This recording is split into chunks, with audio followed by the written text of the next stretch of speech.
E aí pessoal, aqui quem fala é o engenheiro Josias Martins da Bobsin P&D, dando continuidade à nossa parceria entre o Instituto Emerson Martins e a Bobsin P&D e WR Kits.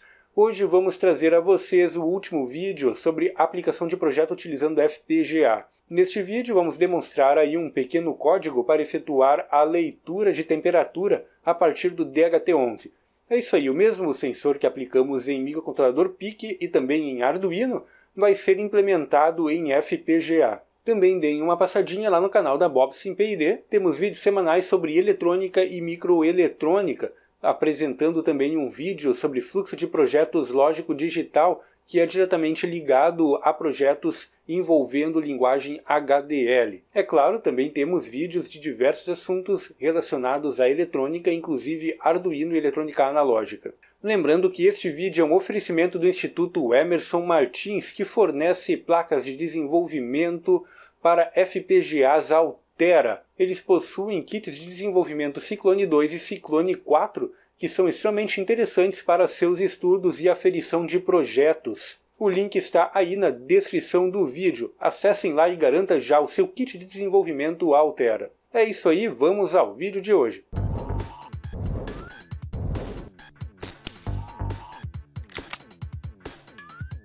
Bom pessoal, então estamos aqui no nosso último vídeo de projeto da série Verilog.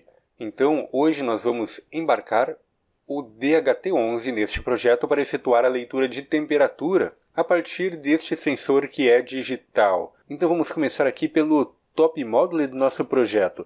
Temos aqui a inserção de algumas IOs para efetuar a comunicação com o DHT11 e também para debug. Temos aqui na linha 22 a inserção do LED 1 e na linha 23 a inserção do LED 2. Também temos na linha 28 a inserção do Pmode 2P1, que será utilizado para a comunicação com o DHT, é o pino data do DHT. 29, que irá ser utilizado para a sinalização de erro da obtenção de dados.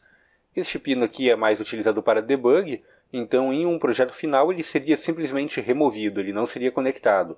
Na linha 30, temos um outro pino também utilizado para debug, e aqui na linha 31 o clock principal, que nós já tínhamos antes. Então vamos adiante. Não podemos esquecer, é claro, de adicionar estes GPIOs, esses pinos aí, aqui na declaração de entrada e saída. Então temos aqui na linha 38 a inserção dos LEDs, GPIO LED 1 e LED 2, e do Pmode 2P3. E também temos aqui na linha 39 a inserção do Pmode 2P1 como in-out, pois o DHT ele utiliza apenas um pino para a comunicação, e esse pino ele é do tipo in-out, ele altera o seu sentido conforme o estado em que a máquina de estados interna do DHT está. Então vamos seguir adiante e vamos ver o que nós temos aqui a mais. Nós temos, é claro, a inserção aqui do DHT11, a instância da máquina que irá controlar o DHT11, dessa estrutura. Então aqui foi criada a instância com o próprio nome DHT11, chamando a biblioteca, ou melhor, o circuito, a estrutura DHT11. Então essa estrutura ela possui alguns pinos. Temos aqui o pino de clock, que está ligado ao clock principal de 100 MHz, o enable, que está ligado ao wire EN DHT11, o reset está ligado ao wire RST DHT11, DHT Data, que é o pino de dados, que está ligado ao Pmode 2P1. Umidade, que é um barramento para retornar o valor de umidade, é ligado ao barramento 1int, que neste caso é um barramento apenas wire, Ainda vamos conectar ele, vamos ver mais ali para cima a conexão dele com os registradores. Um float, que é ligado às wires um float, que também forma um barramento. Tempint, que também é ligado ao tempint, também um barramento, tempfloat ao tempfloat e CRC ao CRC-DHT. Temos também um pino de espera, que sinaliza quando a estrutura está ocupada obtendo dados, e está ligado ao wire wait DHT11. E aqui na linha 161 temos o error ligado ao error underline DHT11 e o debug, que é ligado ao Pmode 2P3. Esse error DHT11 vai ser ligado ao Pmode 2P2 para monitoramento externo. Então vamos ver agora a conexão também aqui destas wires. Está um pouco mais aqui para cima. Então aqui está o wires para o DHT11. Temos as wires NDHT11, RST, data, CRC, weight e error declaradas aqui na linha 97. E temos os barramentos também declarados aqui na linha 98. Observem que são todos barramentos de 8 bits, pois são as informações que são retornadas pelo próprio DHT.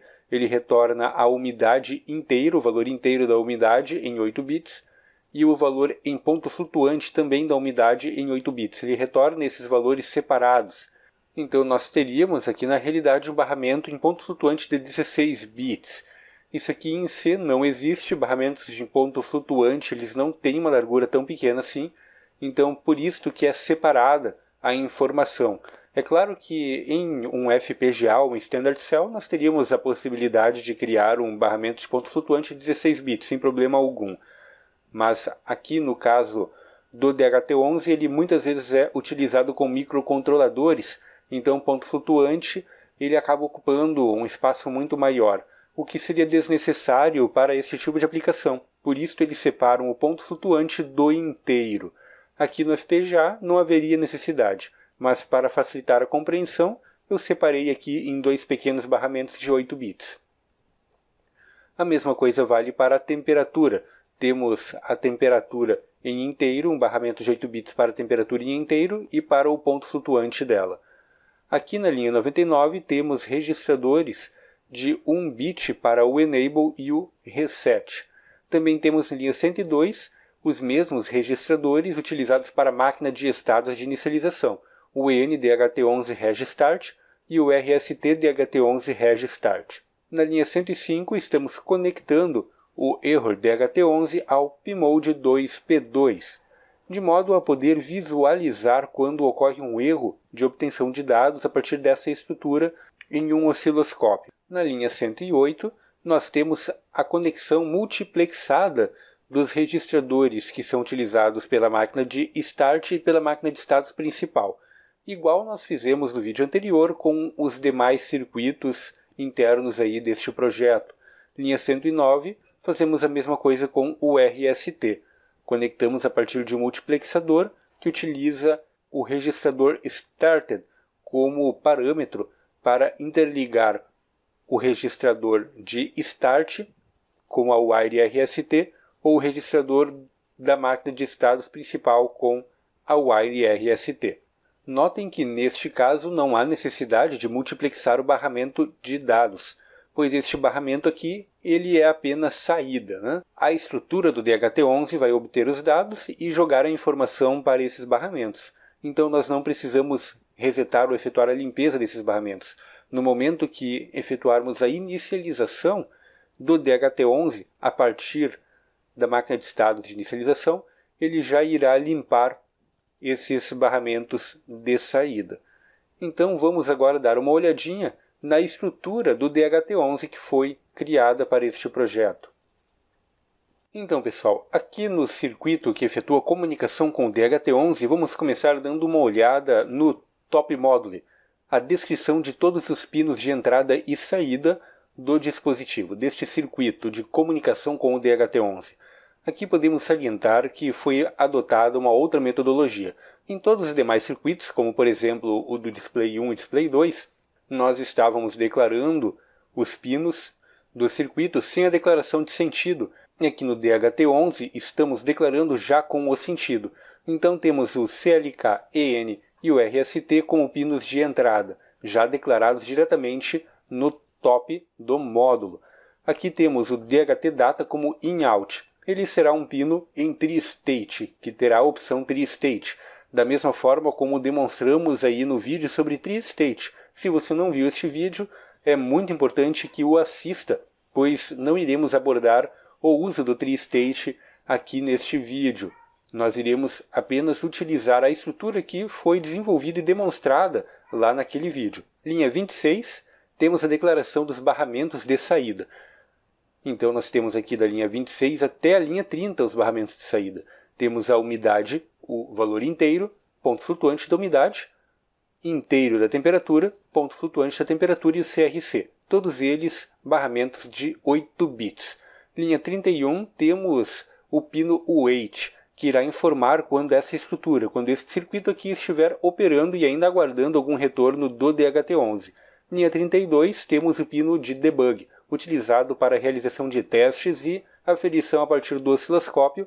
E na linha 33 temos o pino error, também utilizado para debug e aferições a partir do osciloscópio. Ambos são pinos de saída. Linha 37, temos a declaração de registradores, registrador DHT out, dir, wait reg e debug reg. O registrador dir será utilizado para alterar o sentido do pino DHT data, que é um pino in-out. Então nós temos que sinalizar qual será o sentido que este pino irá adotar, se é saída ou entrada de dados. Linha 38, temos um banco de registradores de 26 bits chamado counter. Ele será utilizado para efetuar contagens de modo a permitir que tenhamos aí um delay, uma vez que o DHT ele possui alguns sinais que são necessários para inicialização, como um pulso de 18 milissegundos para nível lógico baixo, bem como o aguardo de mais aí alguns microsegundos para o start, para o sincronismo entre as estruturas, e também para a contagem da largura dos pulsos, de modo a obter o que é 0 e o que é 1. Temos aqui na linha 39 também um outro banco de registradores chamado index, que será utilizado para a indexação de barramentos. Temos então aqui na linha 40 o banco de registradores de 40 bits chamado int-data. Ele será utilizado para armazenar as informações que serão obtidas a partir do DHT internamente. Então este banco de registradores ele atua como se fosse uma pequena memória cache, onde vamos obtendo cada um umidade inteiro, ponto flutuante, temperatura inteiro, ponto flutuante e CRC, e colocando eles aqui dentro deste banco de registradores para a posterior cópia para os barramentos externos. Linha 41, temos o registrador error, e linha 42 a wire DHT in.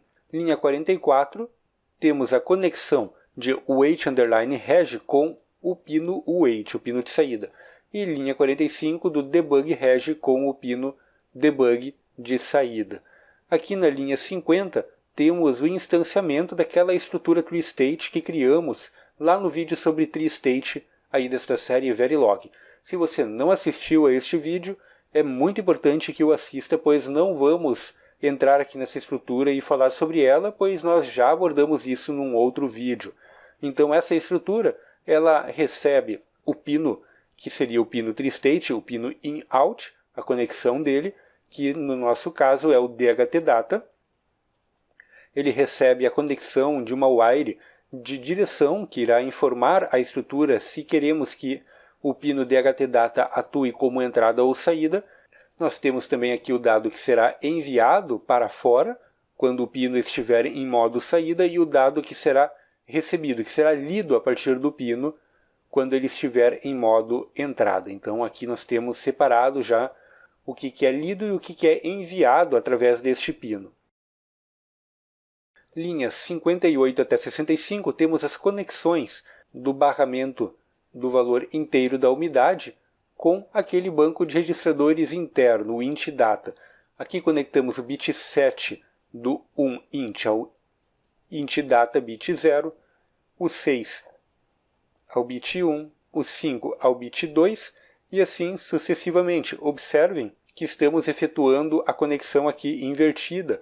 Por quê? Para efetuar a inversão aqui do mais significativo com o menos significativo, uma vez que a conexão lá do outro lado ela vai seguir uma outra orientação. Aqui nós estamos então demonstrando para vocês como efetuar a inversão das conexões dos barramentos e como também isto atua quando é efetuada a conexão ao contrário lá na estrutura, como é o caso aqui. Podemos ver que a declaração ela é feita de 0 até 7, né? Nós poderíamos fazer a declaração aqui de 7 até 0, e desta forma, aqui dentro do DHT11, bastaria conectar 0 com 0, 1 com 1, 2 com 2 e assim por diante. Nesse caso, nós efetuamos a conexão aqui, a declaração ao contrário, já para demonstrar que, efetuando a conexão ao contrário, a busca de dados também deverá ser invertida dentro da estrutura. É claro que isto daqui, fazer desta forma, não irá ocupar mais espaço no FPGA, uma vez que a ferramenta de síntese lógica ela entende que basta inverter a declaração do barramento lá na outra estrutura, lá no nosso top. Então é efetuado a mesma coisa para todos os demais barramentos, né?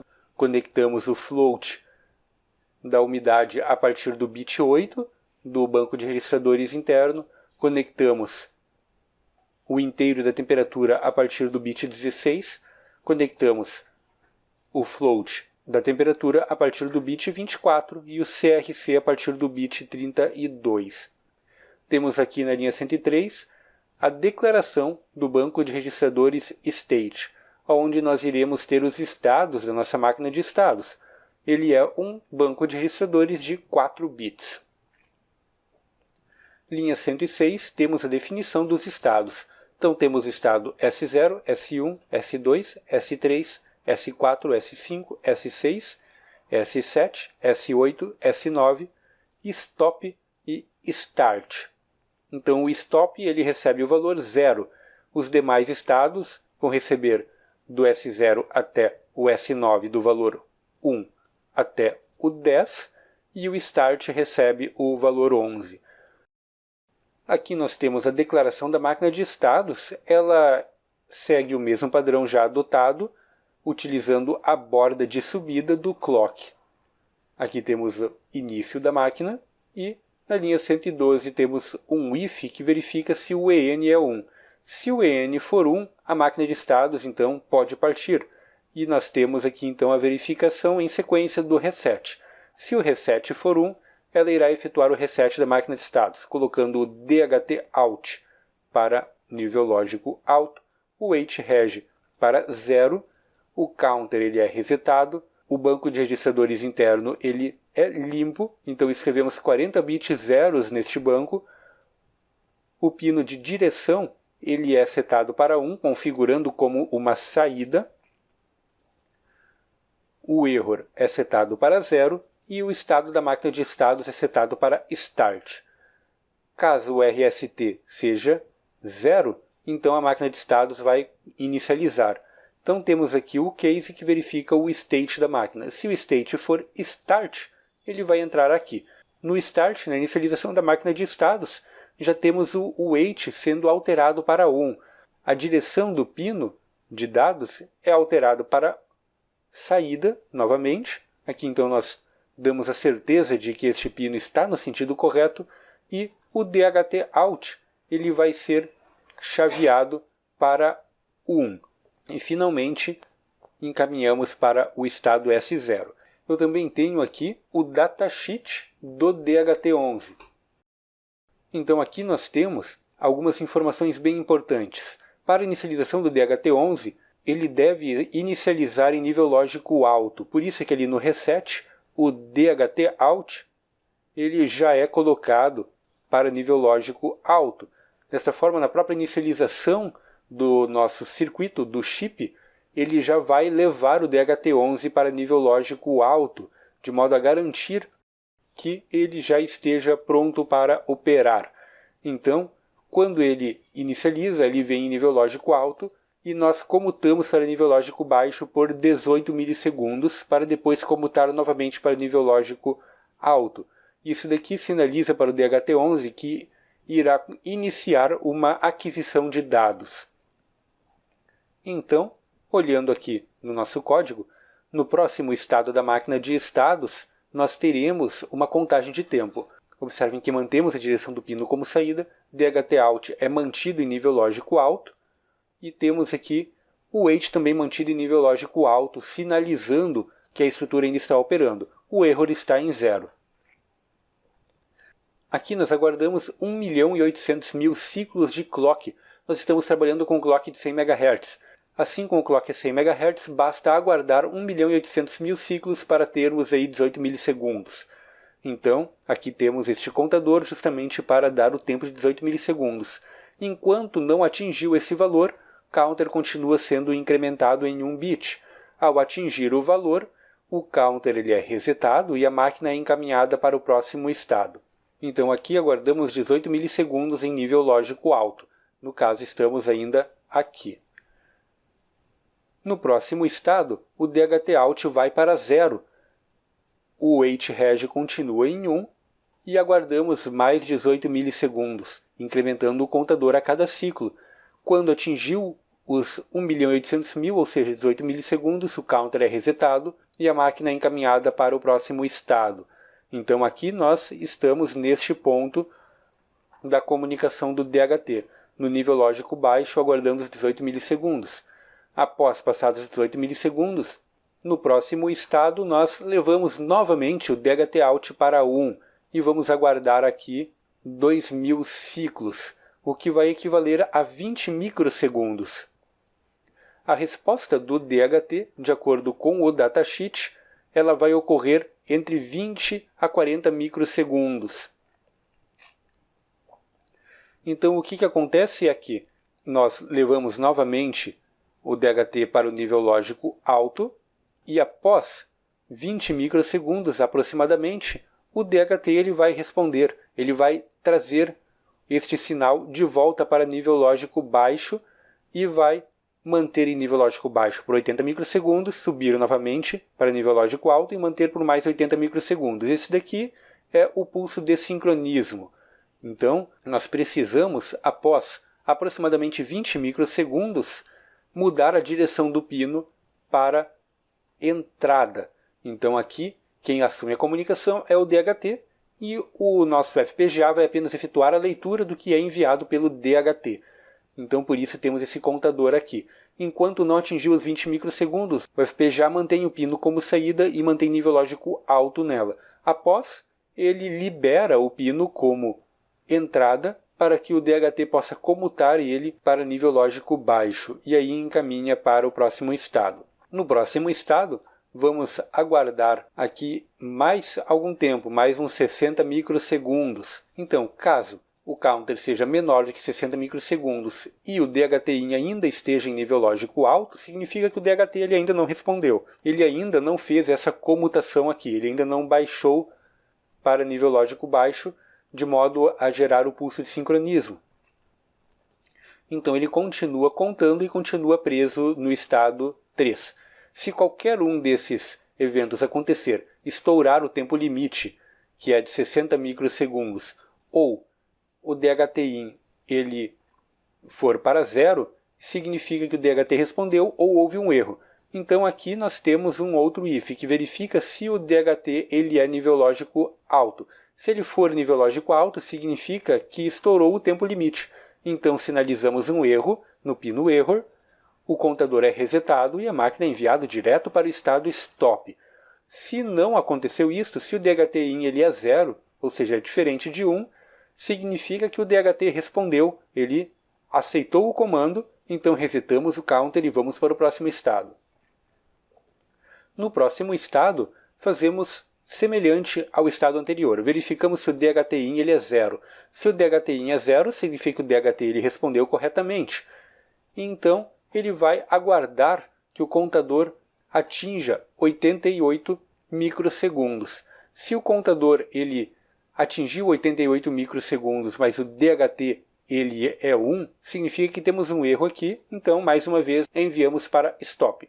Se o counter ele é menor do que 88 microsegundos e o DHT-in ele mudou, ele foi a 1, então nós vamos aqui para a else do if e vamos para o próximo estado. Então está tudo certo aqui, pois o DHT-in mudou, o counter ele não atingiu o limite. DHT-in é 1, o counter não atingiu o limite, significa que o DHT ele comutou para nível lógico alto após 80 microsegundos, enviando o sinal de sincronismo para o FPGA. E então vamos para o estado S5. Aqui então a detecção da parte 2 do sinal de sincronismo. DHT-in ele deve estar em nível lógico alto e o contador deve estar menor do que 88 microsegundos. Enquanto isso ele vai aguardando. Quando o DHT-in for a 0 ou o counter estourar, passou do limite de tempo de espera, ele vem para o else do if. Se DHT-in for 1, significa que quem estourou aqui foi o tempo. Então ele sinaliza erro e vai para o estado stop. Se não estourou o counter, mas o DHT ele foi a 0, significa que o DHT ele concluiu o sincronismo, então podemos ir adiante. Vamos para o estado S6, o erro se mantém em 0 e resetamos o banco de registradores index e o banco de registradores counter. Agora, a partir daqui, a partir da linha 234, começamos a análise de dados. A análise de dados, de acordo com o datasheet, segue o seguinte parâmetro. Pulsos com largura menores do que 30 microsegundos são 0, e pulsos com largura maiores do que 60 microsegundos, né, aqui ele indica em torno de 70 microsegundos, vai ser bit 1. Então ele vai enviar 40 pulsos desses, 40 pulsos com algo menor do que 50 microsegundos e maior do que 70 microsegundos para sinalizar 0 e 1, que seria a informação de temperatura, umidade CRC. Então aqui no S6 verificamos se o DHTIN ele realmente é 0, que seria este ponto aqui, o aguarde do pulso de dado. Então se ele for 0, ele encaminha para o próximo estado. Se ele não for 0, temos um problema aqui, significa que chegou erroneamente nesse estado, então ele encaminha para o stop e sinaliza erro. Estando tudo certo, vamos para o estado S7. No estado S7, verificamos se o DHTIN ele é nível lógico alto. Se ele for nível lógico alto, tudo certo, então resetamos o contador e vamos para o estado S8. Senão ele vai aguardar aqui 32 milissegundos, são 3.200.000 ciclos, né? Então isso aqui é apenas uma verificação para caso o DHT tenha travado. Se o counter ainda é menor do que este valor, ele continua sendo incrementado e fica preso aqui no S7. Se ele estourou, o counter é resetado e é encaminhado para o stop sinalizando o erro. Então isso aqui é apenas uma verificação para caso o DHT tenha travado, para que ele não trave todo o nosso circuito digital. Essa mesma ideia aqui vai ser utilizada nas próximas máquinas de estado. Então, estando tudo certo, se o DHTIN for 1, ele vai para o S8. Aqui no S8, verificamos se o DHTIN ele comutou para 0 novamente. Então aqui nós estamos já verificando a largura do pulso. Ele estava em 0 e subiu novamente para 1. Se o DHTIN ele está em 1, ele ainda não comutou para 0, nós continuamos aguardando. O counter vai sendo incrementado. Se counter ultrapassar o valor de 3.200.000 ciclos, que no caso aqui são 32 milissegundos, significa que travou. Tivemos um problema aí com o DHT. Então ele encaminha para o stop e sinaliza erro.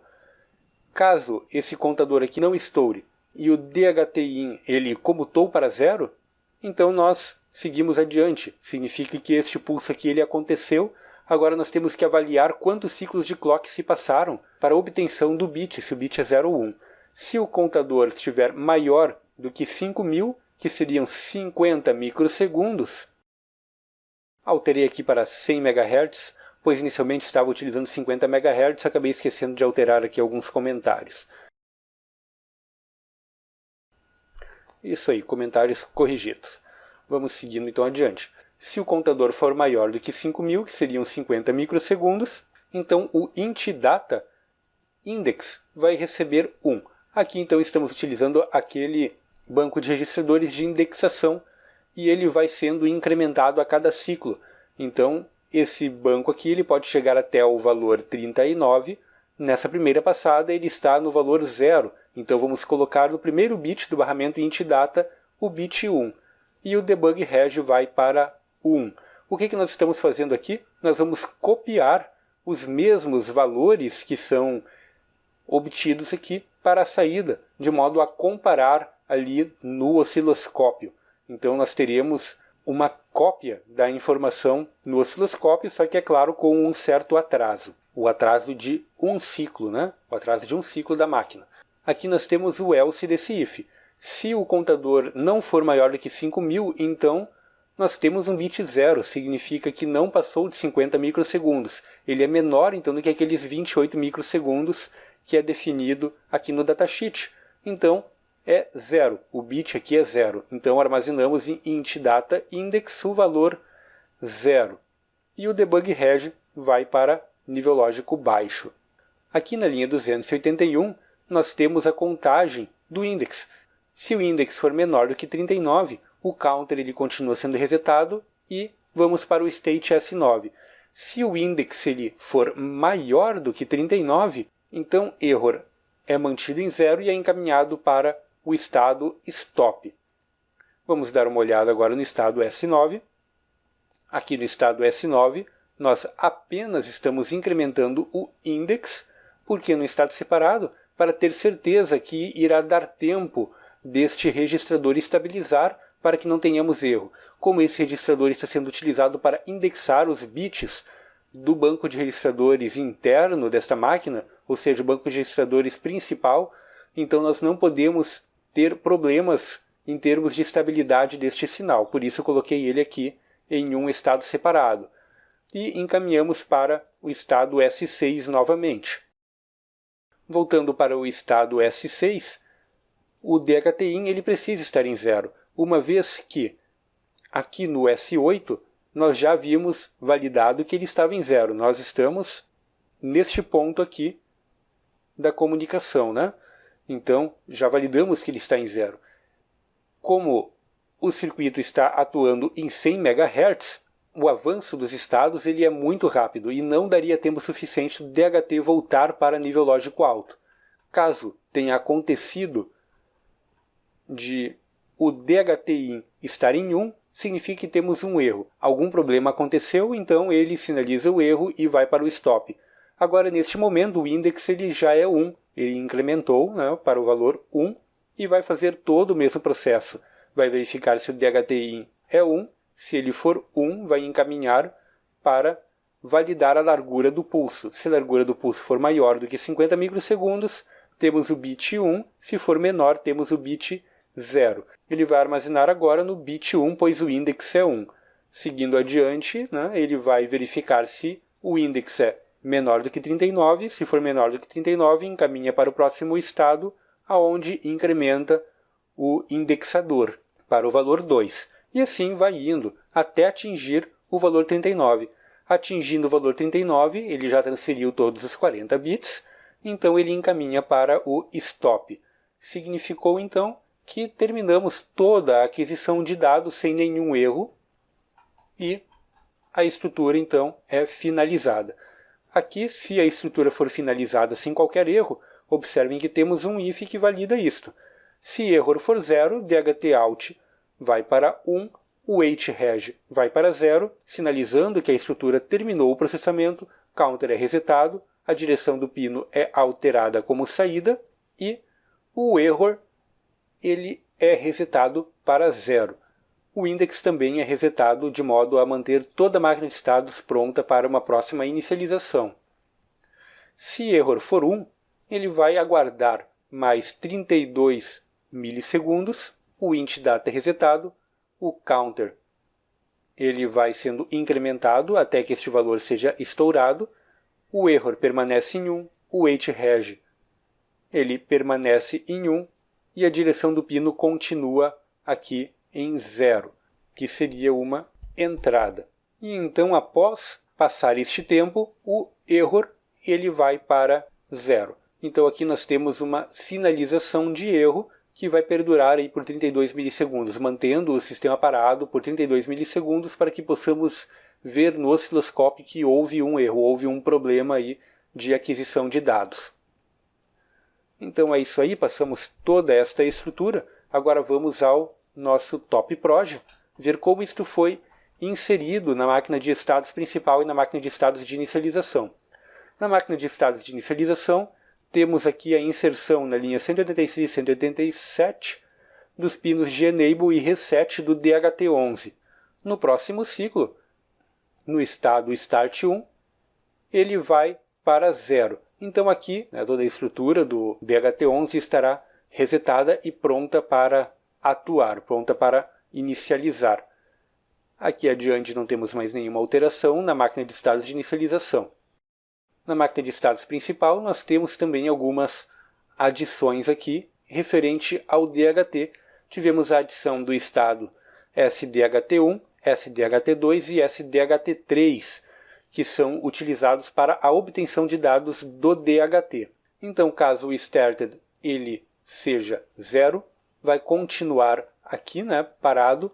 LED 2 fica alternando, vai ficar piscando, e o state é mantido em SDHT1, que será o primeiro estado agora, né, desta máquina de estados principal do nosso sistema. Quando o started for para 1, então ela é liberada para iniciar. O LED 2 agora vai para nível lógico alto. O LED 2, observem, ele será utilizado então para a sinalização da aquisição de dados da nossa máquina de estados principal, enquanto o LED 1 ele vai ser utilizado para a sinalização da máquina de estados de inicialização dessa máquina de estados aqui. Vamos ver isso aí funcionando depois. Então, caso o state for SDHT1, enviamos um pulso de enable para o DHT11 e um reset também para o DHT11 e encaminhamos para o próximo estado. Aqui no próximo estado, aguardamos até que o wait DHT11 ele vá para nível lógico alto. Quando ele for para nível lógico alto, significa que a estrutura recebeu o comando corretamente. Então ele encaminha para o próximo estado. Enquanto o wait DHT11 não for 1, ele retorna o RST para 0 e o EN é mantido em 1. No próximo estado, verificamos se o wait DHT11 é 0. Se o wait DHT11 for 0, significa que o dado já está disponível no barramento. Então, transferimos o valor inteiro da temperatura para este banco de registradores chamado temperature. Então, esse banco aqui vai ser utilizado para o envio dos dados para o display de 7 segmentos. Que colocamos o enable para 0, liberando a estrutura, encaminhando para o próximo estado. Então vejam a importância da sinalização de aguardo. Sem essa sinalização, nós não sabemos quando o dado está pronto no barramento, uma vez que a máquina de estados que irá efetuar a comunicação com o DHT, ela possui muitos ciclos de clock. Então é importante ter esta sinalização para manter a máquina de estados principal aguardando pela informação. No próximo estado, no estado SD, efetuamos a separação dos dígitos para o display de 7 segmentos. Então o data-in CD1 vai receber temperatura dividido por 10 em binário, e o data-in CD1 vai receber temperatura menos temperatura dividido por 10 vezes 10. Por que isso daqui é importante, né? Você deve estar pensando, mas por que eu não pego direto aqui o data-in CD2 head e coloco aqui? Lembrem-se, isso aqui está ocorrendo tudo em paralelo. Então o dado de data-in CD2 head ele ainda não está estabilizado. Então nós não podemos utilizar esta informação. Precisamos colocar isso aqui novamente em paralelo para conseguirmos obter esta informação corretamente. Você poderia utilizar sim o data-in CD2 se colocar isso aqui em um próximo ciclo da máquina de estados. Então teríamos que colocar aqui um ciclo SD2, separação de dígito 2, para efetuar a separação do outro dígito com base no data-in CD2. Talvez uma metodologia como esta ocuparia menos espaço no FPGA. Não cheguei a testar isto, fica aí algo para vocês fazerem e verificar depois se houve mudança na ocupação de área no FPGA. Então aqui ele encaminha para o próximo estado. Os próximos estados vão seguir a mesma coisa já descrita nos vídeos anteriores, não temos nenhuma mudança. Temos aqui o controle das estruturas que fazem a conversão de dados para BCD, aqui no CD1, CD2 e CD3, respectivamente. E aqui, a partir do S0, temos o envio das informações para o 74HC595. S0, S1 e o S2 para o primeiro display de 7 segmentos, para o primeiro 74HC, e o S3, o S4, o S5 para o segundo display de 7 segmentos. Não entrarei mais em detalhes, pois já vimos isso aqui nos vídeos anteriores. E aqui na linha 434 nós temos aquele wait, aquele aguardo de 1,49 Hz, que ele é importante, pois o DHT ele não consegue efetuar aquisições em um período muito curto de tempo. Então esse aguardar aqui ele é muito importante para que o DHT não trave ou não retorne valores incorretos. Isso aqui nós já vimos também em um vídeo anterior, lá no vídeo onde apresentamos o uso da máquina de estados. Então é isso aí, passamos por tudo, uma vez que essa estrutura ela trabalha com tempos muito longos, principalmente esses tempos aqui de 1,49 Hz, e os tempos em milissegundos, ela não é simulável. Não será possível efetuar uma simulação aqui no computador, a não ser que você tenha aí um servidor com muitos núcleos para efetuar esse processamento. Então vamos efetuar a síntese lógica.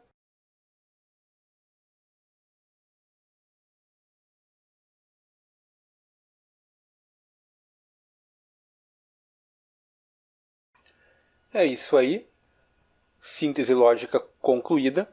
Vamos olhar aqui o sumário do design. Nós temos aqui que foram utilizados 163 slices de registradores. O número de flip-flops utilizados são também 163. Também temos aqui o número de LUTs, temos 293 LUTs ocupadas. LUTs utilizadas como lógica são 291 LUTs. Seguindo adiante, temos aqui mais algumas informações interessantes. Número de LUTs e pares de flip-flops são 310 ao todo. Então isso aqui são as informações gerais em termos da ocupação do FPGA. Uma vez que nós temos aqui disponíveis 11.440 slices e 5.720 LUTs. Estamos bem longe da ocupação limite aí do FPGA. Também temos aqui a informação de que todos os sinais foram completamente roteados e não temos nenhum problema de timing. Observando aqui o Timing Report, nós temos que o período de clock máximo é de 3,33 nanosegundos. Ou seja, podemos vir aqui, pegar a calculadora e calcular qual é o clock máximo que esse dispositivo poderia atuar. Ou seja, esse dispositivo aqui pode atuar tranquilamente a 299 MHz. É claro que é importante sempre verificar se o FPGA suportaria este clock. Neste caso aqui, o Spartan 6 ele está atuando com um clock de 100 MHz, pois o PLL embarcado na plaquinha é de 100 MHz. Porém, o Spartan 6 ele pode trabalhar em outras frequências de clock. Teria que dar uma olhada aí no datasheet dele para ver qual é o limite de operação. Provavelmente acima deste valor de 3,33 nanosegundos, né, com período superior a isso aqui. Caso contrário, a ferramenta não teria informado que o período máximo disponível possível para este circuito seria de 3,33 nanosegundos. Também podemos dar uma olhada aqui no esquemático que nos apresenta um diagrama de ligações do dispositivo. Clicando então aqui no Top Proj, nós temos aqui todos os I/Os. Como entrada temos apenas o clock de 100 MHz e as saídas estão aqui à direita de PIO LED 1, LED 2, PMOD 1, P7, P8, P9, P10 e PMOD 2, P2, P3 e P1. Clicando duas vezes nós temos as estruturas internas que compõem aqui o nosso circuito. Vejam que ele está ficando já bem grande. Temos aqui um circuito relativamente extenso e utilizamos apenas 5% do nosso FPGA. Vamos tentar localizar aqui a estrutura do DHT11. Tudo isso daqui faz parte da máquina de estados principal. Aqui está então a estrutura do DHT11. Então esse aqui é o circuitinho que faz a comunicação com o DHT11. Clicando duas vezes nele, podemos expandir essa estrutura. E aqui está ele, então, já expandido. Observem que ficou bem grande. É uma máquina de estados bem longa, com vários estados e principalmente com bancos de registradores bem grandes, né? Isso daqui provavelmente é o banco de registradores de 40 bits que utilizamos para armazenar a informação que está sendo obtida a partir do DHT11. Então é isso aí, podemos enviar isso aqui tudo para o FPGA através do Impact. e vamos ver funcionando na prática. Então, pessoal, temos aqui o DHT montado na bancada junto com o FPGA Spartan 6, na plaquinha Spartan 6 LX 9 microboard. A temperatura lida aqui na Bob SimPayD é de 21 graus. Temos aí alguns bugs ocorrendo durante a leitura. Esses bugs são devido ao FPGA utilizar uma tensão de 3.3 volts. O I/O dele é de 3.3 volts. E o DHT necessita de uma polarização de 3,5 volts quando utilizando cabos maiores do que 15 centímetros, de acordo com o seu datasheet. Então estamos aqui trabalhando com tensões abaixo do limiar, o que pode causar erros de análise lógica. Vamos ver se isso não ocorre depois quando utilizarmos o kit da Altera com Ciclone 2, que possui uma tecnologia um pouquinho mais antiga e trabalha com níveis lógicos de 5 volts. Então podemos ver aqui que a temperatura, apesar dos erros, está sendo realmente obtida. Vou utilizar aqui um soprador térmico para aquecermos o DHT e vermos também a temperatura subindo. Vou ligar aqui o soprador. Então observem, a temperatura ela realmente está subindo rapidamente. Chegou até os 48 graus. O soprador térmico ele realmente aquece bastante e bem rápido. A temperatura mínima dele aqui é de 150 graus. Então a temperatura que chegou aqui no encapsulamento foi relativamente grande, né? Então 41 graus. Vamos ver, daqui um pouquinho vai começar a cair mais a temperatura, 40 graus. 39, é isso aí, vamos deixar ele trabalhando aí sozinho e vamos agora para a análise aqui no osciloscópio. Então agora vocês têm o osciloscópio aí na tela. A primeira coisa que vamos ver é o sinal de start, aquele sinal de 18 milissegundos que é efetuado a partir da máquina de estados no FPGA. Vou pausar aqui a captura de dados e vamos ajustar a escala. Isso aí, agora vamos colocar os cursores. Vamos utilizar o cursor 1, vamos colocar ele aqui nesta borda de descida. E o cursor 2 vai aqui do outro lado. Isso aí. Observem que o sinal realmente está em 18 milissegundos, o que era o esperado, uma vez que estávamos com clock de 100 MHz e utilizamos 1.800.000 ciclos para efetuar a contagem dos 18 milissegundos. Podemos também aumentar aqui a escala e verificar o sinal de sincronismo.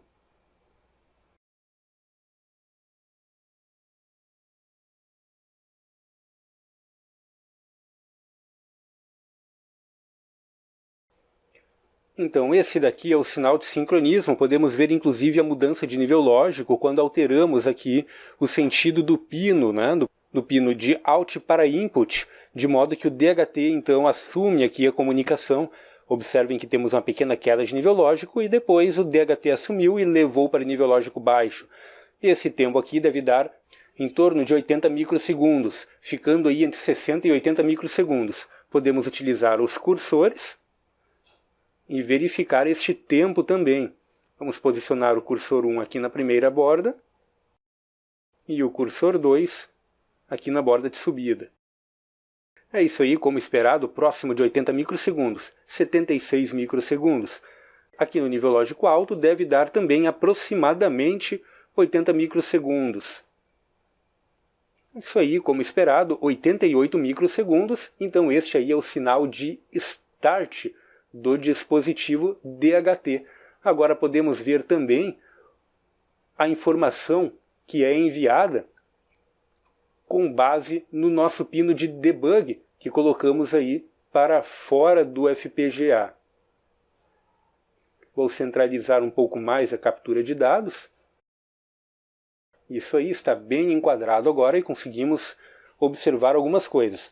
Então aqui nós temos zeros, uns, zeros, 1, 0, 0, 1 e assim por diante, né? É sempre importante salientar que a informação ela é jogada para fora do FPGA sempre no próximo ciclo de clock, uma vez que estamos utilizando uma máquina de estados e a atualização da informação na saída é feita com base no ciclo de clock, uma vez que esta máquina de estados ela joga a informação para o mundo exterior a partir de um registrador que é sensível à borda de subida.